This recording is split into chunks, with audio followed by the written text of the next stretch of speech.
Hey guys, so for my final project I decided I would make 3D models in Autodesk's Maya 2016 and make a film using the models I made.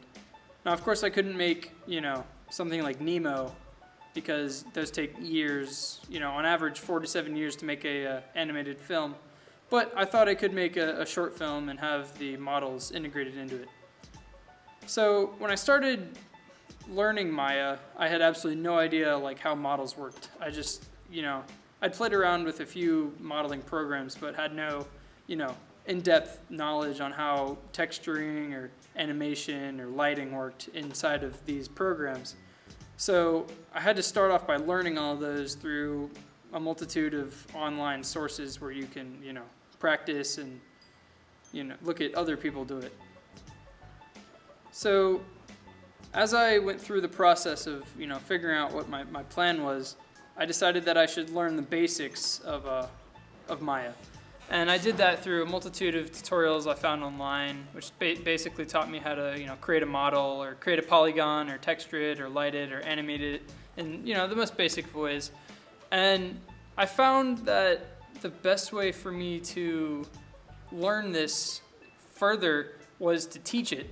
So every Friday in class we had a tutorial we had to do, and for the last month or two I've done all of my tutorials on basic processes that you go through when modeling or animating inside of a 3D modeling software.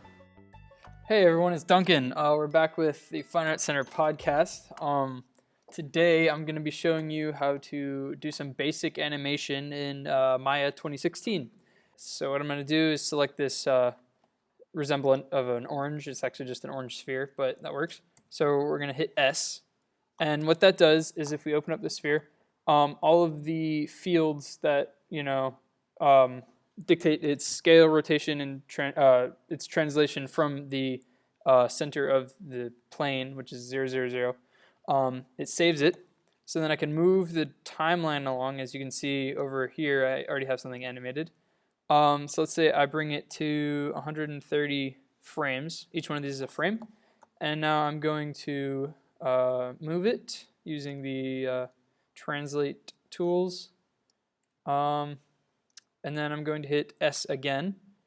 So now if I go back to the beginning and I hit the play button, the orange moves as the, as it goes on.